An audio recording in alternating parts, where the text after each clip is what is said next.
تو وہ بابا جی جو ہے نا وہ بڑے متاثر ہوئے اس کے سوال سے، اور کہنے لگے کہ تم نے بہت بڑا جو ہے نا وہ سوال کیا ہے کہ یہ سوال بڑے علم والے لوگ کرتے ہیں۔ تو بابا جی کافی دیر خاموش رہنے کے بعد اس اپنے کسٹمر سے کہنے لگے کہ میری جب کعبۃ اللہ پر پہلی نظر پڑے گی نا، امن یجیب المضطر اذا دعا لا الہ الا ہو الصلاۃ والسلام علی النبی ورحمۃ اللہ وبرکاتہ بینوا بلغوا یسروا بشروا السلام علیکم ورحمۃ اللہ وبرکاتہ۔ دنیا میں انسان بہت سے اسفار کرتے ہیں، ایک سفر ایسا ہے جو بڑا ہی قابل رشک ہے، جیسے کہ آج کل دن بھی چل رہے ہیں، سفر حرمین شریفین، حج کے دن ہیں۔ اللہ رب العزت ہر مسلمان کو اپنے گھر کی زیارت کی توفیق عطا فرمائے، اور جو اس شرف سے مستفید ہو چکے ہیں، جو اس سفر سے ہمکنار ہو چکے ہیں، اللہ تعالیٰ ان لوگوں کا حج جو ہے وہ اپنی بارگاہ میں قبول فرمائے۔ یہ سفر جو ہے یہ سعادتوں والا سفر ہے۔ انسان سوچے نا کہ میں پلاننگ کر کے پیسوں کے ذریعے سے اس سفر سے ہو آؤں، یہ بڑا نا عجیب سفر ہے۔ اللہ رب العزت جس کو چاہتے ہیں اپنے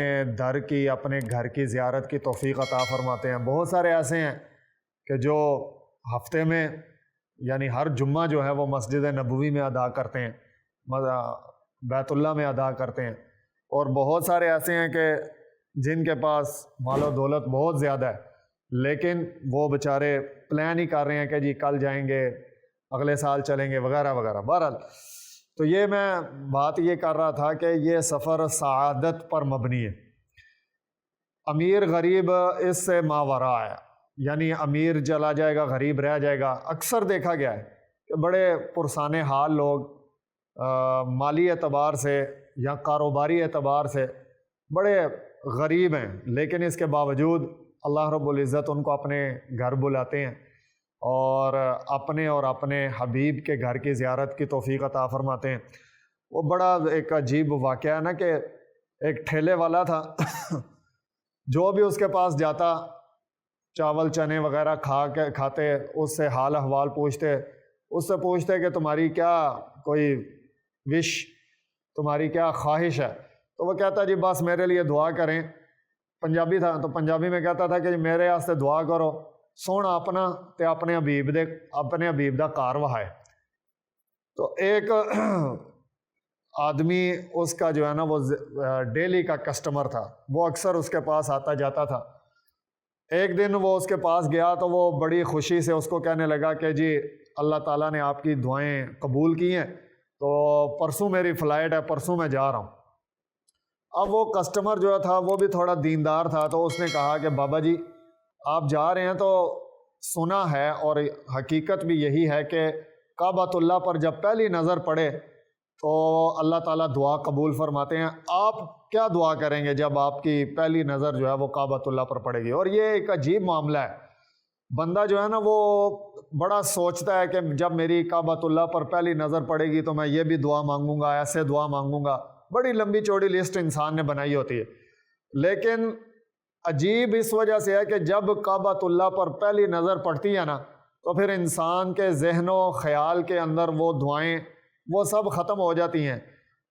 یعنی ہوش و حواس باقی نہیں رہتا کہ کیا مانگنا تھا اور میں نے کیا کیا سوچا ہوا تھا کہ میں کیا اللہ تعالیٰ سے دعا مانگوں گا۔ تو وہ اس کسٹمر نے بابا جی سے پوچھا، بابا جی آپ جا تو رہے ہیں، تو آپ کی جب پہلی نظر پڑے گی کعبۃ اللہ پر تو آپ اللہ تعالیٰ سے کیا دعا مانگیں گے؟ تو وہ بابا جی جو ہے نا وہ بڑے متاثر ہوئے اس کے سوال سے، اور کہنے لگے کہ تم نے بہت بڑا جو ہے نا وہ سوال کیا ہے کہ یہ سوال بڑے علم والے لوگ کرتے ہیں۔ تو بابا جی کافی دیر خاموش رہنے کے بعد اس اپنے کسٹمر سے کہنے لگے کہ میری جب کعبۃ اللہ پر پہلی نظر پڑے گی نا تو میں اللہ تعالیٰ سے دعا کروں گا کہ سونیا میں ہن واپس نہیں جانا، منو اتھے ہی رکھ لا۔ اب اللہ کی کرنی وہ گئے اور وہاں پر جو بھی ہوا انہوں نے بیت اللہ کی زیارت کا شرف حاصل کیا، وہاں حرم کے اندر نمازوں کی سعادت حاصل کی، مسجد نبوی روضہ رسول صلی اللہ تعالیٰ علیہ وسلم پر حاضری اور سلام کی سعادت حاصل ہوئی۔ تو یہ کسٹمر کہتا ہے کہ کچھ عرصے کے بعد دوبارہ میں جب ان کی دکان پر گیا تو وہ دکان بند ہے، تو دکان کی بیک سائڈ پر یعنی ٹھیلا تھا، ریڑھی تھی، تو ریڑھی کے پچھلی طرف جو ہے وہ ایک بڑی دکان تھی۔ اس دکان والے سے میں نے پوچھا جی بابا جی چنے چاولوں والے کافی عرصے سے دکان بند ہے، خیریت؟ انہوں نے کہا جی بابا جی 2 مہینے پہلے جو ہے نا وہ وہاں گئے تھے، عمرے کی سعادت حاصل کرنے کے لیے گئے تھے، عمرہ کرنے کے لیے گئے تھے، تو وہاں پر مکہ مکرمہ میں عمرہ کیا، روضہ رسول پر حاضری کے لیے مسجد نبوی میں تشریف لے گئے، اور واپسی پر جب دوبارہ پھر مکہ مکرمہ پہنچے تو اچانک ان کا انتقال ہو گیا۔ اب یہ آدمی کہتا ہے کہ میں ایک دم سے حیران پریشان رہ گیا کہ کتنی سعادت اور کتنی عظمت والی بابا جی کو اللہ رب العزت نے موت عطا فرمائی کہ دین کے ساتھ اتنا بابا جی کا لگاؤ اور اتنی محبت اللہ کے گھر سے، اور دعا بھی وہ کہ جو خالصتاً اللہ کی رضا اور خالصتاً جنتی لوگوں کی دعا، اور ایک ہم ہیں، ہماری دعائیں ہیں، ہم وہاں پر جاتے ہیں اور بڑی پلاننگ کرتے ہیں کہ جی میں کعبۃ اللہ پر جب پہلی نظر پڑے گی تو میں اللہ تعالیٰ سے یہ مانگوں گا، یہ مانگوں گا، اور وہ ساری دعائیں جو ہوتی ہیں وہ دنیاوی فائدے کے لیے ہوتی ہیں، دنیاوی اغراض کے لیے ہوتی ہیں۔ تو بھائیو، اللہ تعالیٰ جن کو یہ سفر کی سعادت عطا فرما رہے ہیں، جو لوگ حج پر جا رہے ہیں، تو جب کعبۃ اللہ پر پہلی نظر پڑے تو دنیاوی دعائیں مانگنے سے بہتر ہے کہ ہم اپنی اخروی سعادتیں مانگیں، آخرت کے اعتبار سے ہم دعائیں مانگیں۔ اللہ رب العزت ہمیں صحیح دعا مانگنے کی توفیق عطا فرمائے۔